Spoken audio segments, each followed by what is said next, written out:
నల్గొండ జిల్లా డీసీసీ అధ్యక్ష పదవి దక్కకపోవడంపై మంత్రి కోమటిరెడ్డి వెంకటరెడ్డి ప్రధాన అనుచరుడు గుమ్మల మోహన్ రెడ్డి అసంతృప్తి వ్యక్తం చేయడం జరిగింది. మొదటి నుంచి కూడా డీసీసీ పదవి వస్తుందని ఆశించడం జరిగింది. జిల్లాలో మెజార్టీగా ఎమ్మెల్యేలు కానీ నాయకులు కానీ అంతా కూడా తనకే చెప్పడం జరిగింది. కానీ ఏం జరిగిందో కానీ తనకు అధ్యక్ష పదవి దక్కలేదన్నటువంటి అసంతృప్తి మీడియా ముందు షేర్ చేసుకోవడం జరిగింది. చెప్పండి, మొదటి నుంచి కూడా మీరు డీసీసీ అధ్యక్ష పదవి వస్తుందని కూడా ఆశించడం జరిగింది, అంతా కూడా మెజార్టీగా చెప్పారని చెప్తున్నారు. ఏం జరిగింది? అధ్యక్ష పదవి రాకపోవడానికి కారణం ఏంటి? కాంగ్రెస్ పార్టీ అబ్జర్వర్ పంపి జిల్లాల వారీగా ఒక అబ్జర్వర్ ఇచ్చి వారి కాన్స్టిట్యున్సీ లెవెల్లో ఫీడ్బ్యాక్ తీసుకొని అభిప్రాయ సేకరణ చేసినప్పుడు మాకు కష్టపడ్డ వాళ్ళకు వస్తున్న నమ్మకం కలిగింది. ఎప్పుడు లేని విధంగా కాంగ్రెస్ పార్టీ సంస్థాగతంగా బలోపేతం చేయడానికి డీసీసీ ప్రెసిడెంట్లను ప్రజాభిప్రాయ సేకరణ చేసిన దాఖలు ఇదివరకు ఎవరైతే లీడర్ అనుకుంటారో వాళ్ళు రాసి పేరు పెడితే వచ్చేది. కానీ రాహుల్ గాంధీ గారు, ఖార్గే గారు ఒక నిర్ణయం తీసుకొని దానిలో భాగంగా జిల్లాల వరకు అబ్జర్వర్ వచ్చి పనిచేసడం మాకు నమ్మకం కలిగి నేను డీసీసీ ప్రెసిడెంట్ వస్తానని ఆశపడ్డా. దానిలో ఎలాంటి తప్పలేదు. కానీ ఇప్పుడు వచ్చిన పున్న కైలాస్ గారికి వచ్చేందుకు వారికి మేము మీ టీవీ తరఫున వాళ్ళకి ముఖంగా వారికి శుభాకాంక్షలు తెలియజేస్తున్నా. కాంగ్రెస్ పార్టీ తీసుకునేదానికి నేను కట్టుబడి ఉంటానని తెలియజేసుకున్నా. కానీ గతంలో కాంగ్రెస్ పార్టీ నేను గత 20 సంవత్సరాలకి చూస్తున్నా. నేను ఒక యువజన కాంగ్రెస్ అధ్యక్షుడిగా చూస్తున్నాను. తిట్టిన వాళ్ళకే పదవులు వస్తున్నాయని నా యొక్క అభిప్రాయం.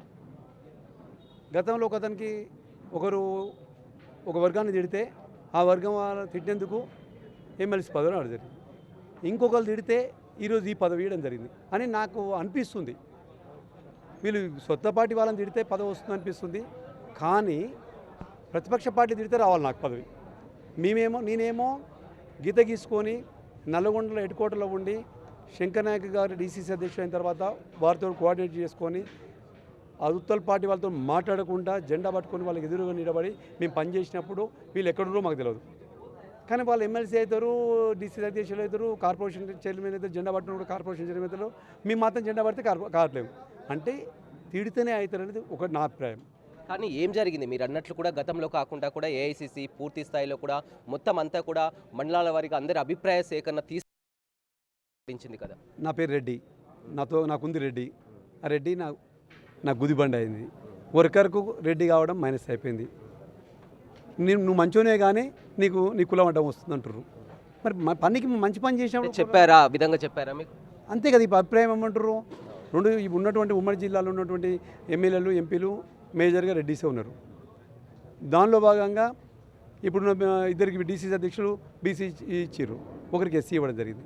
అంతకుముందుకు ఏమన్నారంటే ఇక కులాల ఈక్వేషన్గా ఒక జిల్లా రెడ్డికి వస్తే, ఒక జిల్లా బీసీకి వస్తే, ఒక జిల్లా ఓసీకి వస్తే అని చెప్పడం జరిగింది. నేను ఆ కేటగిరీలో నాకు రాకున్నా కానీ నల్గొండ జిల్లా ఉమ్మడి జిల్లాగా ఉన్నప్పుడు నేతి విద్యాసాగర్ గారు చేశారు, భిక్షమయ్య గౌడ్ గారు చేశారు, తర్వాత శంకర్ నాయక్ గారు చేశారు. మధ్యలో ఇన్ఛార్జి ఉండేది దేవేంద్ర రెడ్డి గారు. ఆయన ఇన్ఛార్జ్ ఫుల్ టైం కాదు, పార్టీ స్వామి గౌడ్, గాంధీగౌడ్ ఉండే, మల్లేష్ గౌడ్ ఉండే. మీరందరినీ చూసినప్పుడు ఇప్పుడు నాకు ఏమనిపించింది అంటే ఈసారి రెడ్డికి ఇవ్వకుంటే మేజర్ కమ్యూనిటీ పరంగా యాదవ్కి ఇస్తారనుకున్నాను, బీసీకి ఇచ్చినట్లయితే. ఇక నాకు తెలిసిన కాంచి, నాకు గుర్తున్న కాంచి ఇంతవరకు ఎస్సీకి ఇవ్వలేదు. నల్గొండ జిల్లా ఉమ్మడి జిల్లాలో ఇవ్వలేదు, ఇప్పుడు ఇవ్వలేదు. ఎస్సీకి ఇస్తారేమో నేను అనుకున్నా. ఎస్సీకి ఇస్తే కూడా నాకు రాదనుకున్నా. కానీ మళ్ళీ అక్కడ బీసీకి ఇచ్చారు, అక్కడ ఎస్సీకి ఇచ్చారు, ఇక్కడ మళ్ళీ బీసీకి ఇచ్చారు. అంటే నన్ను తప్పియాలనే దానికి ఒక విధానమైన నిన్ను తప్పియాలనే ఆలోచన ఎవరికి ఉంటుంది? ఎందుకంటే మీరు మొదటి నుంచి కూడా మంత్రి కోమటిరెడ్డి వెంకటరెడ్డికి ప్రధానంగా కుడిభుజంగా ఉన్నటువంటి వ్యక్తి. మిగతా ఎమ్మెల్యేలంతా కూడా మీ పేరే చెప్తారనుకున్నారు. కానీ మిమ్మల్ని తప్పియాలన్నటువంటి కారణం? తప్పియాలన్నటువంటి నా ఉద్దేశం నాకు అనిపిస్తుంది. ఏదనిపిస్తుందంటే ఓసీకి ఒకటి, బీసీకి ఒకటి, ఎస్సీకి ఒకటి ఇస్తున్నారు కదా.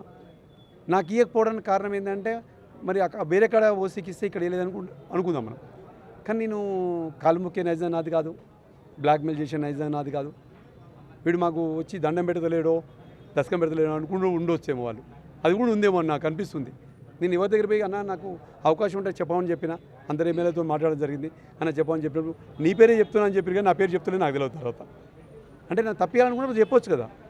ఇంకొకటి ఏంటంటే నాకు అనిపించేది ఏంటంటే ఒక టీం వారిగా పనిచేస్తాం. జానారెడ్డి సార్ కాన్స్టిట్యూన్సీ పోతే జానారెడ్డి జిల్లా, ఉమ్మడి జిల్లా రాష్ట్రంలో ఒక టీం ఉంటుంది, పనిచేస్తూ ఉంటారు. కోమటిరెడ్డి వెంకట సార్ పోతే కోమటి వెంకట సార్కి ఉంటుంది రాష్ట్రం మొత్తం మీద. రేవంత్ రెడ్డి గారు సీఎం గారు కూడా వాళ్ళకు ఒక టీం ఉంటుంది. ఆ సీఎం గారి టీంలో నేను లేకపోవడం కూడా నాకు ఒక మైనస్ పాయింట్ ఏమో నాకు అనిపిస్తుంది. అంటే సీఎం గారి టీం అయినా కానీ ఇక్కడ ప్రధానంగా ఉండేది మంత్రులు, మెజార్టీ ఎమ్మెల్యేలు, జిల్లా అధ్యక్ష పదవి విషయంలో వారి బాధ్యత తీసుకుంటారు కదా. ఇప్పుడు తీసుకున్నటువంటి ఎమ్మెల్సీ ఇచ్చినప్పుడు ఎవరు టీం ఇచ్చారో మీకు తెలుసు. ఉమ్మడి జిల్లాలో తీసుకున్నాం. ఇప్పుడు డీసీసీ అధ్యక్షులు తీసుకున్న టీంలో ఎవరిని ఇచ్చారో మీకు తెలుసు. మరి నాకే రాలేదంటే నాకు అట్నే అనిపిస్తుంది కదా. అంటే మీరు వారి మద్దతు కోరలేదా? పెద్దలు జానారెడ్డి కానీ, ఎంపీ రఘువీర్ కానీ, ఎమ్మెల్యేలను కానీ వారందరినీ కూడా అడగలేదు. నన్ను కలవలేదు, వాస్తవంగా కలవడానికి నాకు వీలు పడలేదు. అంటే నేను సాగర్కి వెళ్ళినా కలవలేకపోయినా. జేవీరన్నతో మాట్లాడడం జరిగింది, జానరెడ్డి గారితో మాట్లాడడం జరిగింది, ఉత్తమన్నతో మాట్లాడింది కోరాల దగ్గర పోయి. మన జిల్లాలో ఉన్నటువంటి ఎమ్మెల్యే వీరేశ్వర నాకు ఇంటికి పోవడం జరిగింది. రాజగోపాల్ సార్ని కలవడం జరిగింది. రాజగోపాల్ సార్ ఏమంటే నేను ఎవరి పేరు చెప్పను, నా కాన్షియన్స్ లేదు, పార్టీ ఏదైతే ఇస్తా అది తీసుకుంటే చెప్పాను. ఎవరికి వర్కర్కి ఇవ్వండి, పని చేసేవాళ్ళకి ఏం చెప్పాను ఆయన, ఆయన క్లియర్ చెప్పాడు. బాలనాయక్ అన్న కూడా నువ్వు వర్కర్ ఉన్నావు, నీకు ఇస్తే నాకు అభ్యంతరం అని చెప్పాడు. మరి వాళ్ళ ప్రేమ నాకు అర్థమవుతుంది. ఏంటి ఇప్పుడు నీ భవిష్యత్తు కార్యాచరణ ఏంటి? భవిష్యత్తు ఏం లేదు, కాంగ్రెస్ పార్టీలో కొనసాగాలని ఉంది. మా నాయకుడు కోమటిరెడ్డి వెంకట గారిని బట్టి ఉంటాం, మా నాయకుడు రాహుల్ గాంధీ బట్టి ఉంటాం. సీఎం గారి నాయకత్వంలో వాళ్ళు తీసుకున్న నిర్ణయాలు మేమందరం పార్టీ లెవెల్లో మేము కష్టపడతాం. వాళ్ళు ఏదైతే పార్టీ కొరకు ఏదైతే నిర్ణయం తీసుకొని 6 గ్యారెంటీలు కావచ్చు, ఇప్పుడు సన్న బియ్యం కావచ్చు, ఇప్పుడు చీరల పంపిణీ కావచ్చు, రేపు స్థానిక సంస్థల ఎన్నికల ఎలక్షన్ కావచ్చు, అవన్నీ మేము దాంట్లో భాగస్వామ్యం మా వాళ్ళందరూ పోతారు, మేము పోతాం. మా నాయకుడు ఆల్రెడీ కోమటిరెడ్డి వెంకట నేను మీటింగ్ పెట్టడం జరిగింది. మనం 42% బీసీ కాదు 50% బీసీ దాకా ఇవ్వబోతున్నాం అని చెప్పిండు. దానికి విధంగా మీరు ఏర్పాటు చేసుకోమని చెప్పడం జరిగింది. ఎవరైతే వర్కర్ ఉండో వాళ్ళందరికీ పనిచేయమని చెప్పడం జరిగింది. ఇవన్నీ మేము పని చేసుకుంటూ పోతాం. కానీ మా వాళ్ళకి మాకున్నటువంటి క్యాడర్కి ఏం బాధ అంటే, ఇన్ని రోజులు కష్టపడితే మీకే రాలే పదవి, మాకెట్లుంటుంది భవిష్యత్తు అనేది వాళ్ళకి అర్థంగా ఉన్నారు. వాళ్ళకు కూడా చెప్తున్నా, మీరు ఎంపీడీసీ అవుతారు, కౌన్సిలర్ అవుతారు, సర్పంచ్ అవుతారు, జడ్పీడీసీలు అవుతారు. ఇది మాత్రం మన ప్రీతం నాయకులు కోమటిరెడ్డి నాయకత్వంలో ఇప్పుడు నల్గొండ కావచ్చు, ఉమ్మడి జిల్లాలో నేను యువజన కాంగ్రెస్ పదవి చేసినప్పుడు కూడా నాతో పాటు మండల పార్టీ అధ్యక్షులు చాలామంది జడ్పీడీసీలు అయ్యారు, ఎంపీడీసీలు అయ్యారు, సర్పంచ్లు అయ్యారు, ఆల్రెడీ ఎంపీపీలు కూడా అయ్యారు. వాళ్ళందరికీ భరోసా ఏంటంటే ఒక నమ్మకం కలిగించే విధంగా ఇస్తే ఏంటంటే బాగుండేదని నా అభిప్రాయం. ఈ విషయంపై మంత్రి కోమటిరెడ్డి వెంకటరెడ్డి మీతో కూడా మాట్లాడడం జరిగింది. ఏమంటున్నారు మీరు ఈ విషయం? కోమటిరెడ్డి వెంకట సార్ ఏమంటాడంటే మనం పార్టీ నిర్ణయాన్ని కట్టుబడి ఉండాలి అని చెప్తుండు. నీకు రాకుంటే కార్పొరేషన్ ఇస్తాను కూడా చెప్పాడు. నేను కార్పొరేషన్ని ఇస్తారన్న బట్టి మా మంత్రి గారు చెప్పిండు. పరిస్థితులు ఏంటంటే చెప్పగానే రావడానికి కొద్దిగా ఇబ్బంది అవుతుంది గవర్నమెంట్లో. ఈ రాష్ట్రంలో ఉన్నటువంటి అన్ని జిల్లాలను సమన్వయం చేసుకోవాలి కాబట్టి నాకు లేట్ అయ్యి ఉండొచ్చు, నాకు వస్తుందని నేను నమ్ముతున్నా. దానిలో భాగంగా నాకు రిక్వెస్ట్ ఏం చేస్తున్నంటే, నేను ఇంత యువజన కాంగ్రెస్ అధ్యక్షుడు పనిచేసిన కాబట్టి ఒక యువజన కాంగ్రెస్ అధ్యక్షుడు ఒక జిల్లా ప్రెసిడెంట్ చేసినప్పుడు ఒక కార్పొరేషన్ ఇస్తే ఏంటంటే మాకు కూడా వస్తాను, ఇప్పుడు నా టీం కూడా పనిచేస్తే సిద్ధంగా ఉంటుంది. దానిలో భాగంగా నేను ఆర్టీసీ చైర్మన్ ఏమని అడుగుతున్నా, రిక్వెస్ట్ చేస్తున్నా. మా జిల్లాలో ఉన్నటువంటి ఎమ్మెల్యేలు కానీ, ఎంపీలు కానీ, సీనియర్ నాయకులు కానీ, మా ప్రీతం నాయకులు కోమటిరెడ్డి వెంకట గారు కూడా విజయంగా వారు అనుకుంటే 24 గంటల్లో నాకు ఆర్టీసీ కార్పొరేషన్ చైర్మన్ తీసుకురాగలుగుతారు. కార్పొరేషన్ చైర్మన్ పదవి రావడం కోసమే జిల్లా అధ్యక్షుని కూడా ఇవ్వలేకపోయారు అనుకోవచ్చు. అట్టేం నాకు దానికి ఇంట్రెస్ట్ లేదు. యాక్చువల్గా నాకు జిల్లా ప్రెసిడెంట్ కావాలనే కోరుతున్నాను. ఎందుకంటే నాకు పార్టీ ఇష్టం. పార్టీని కొత్త తరాన్ని లీడర్షిప్ తయారు చేయాలి.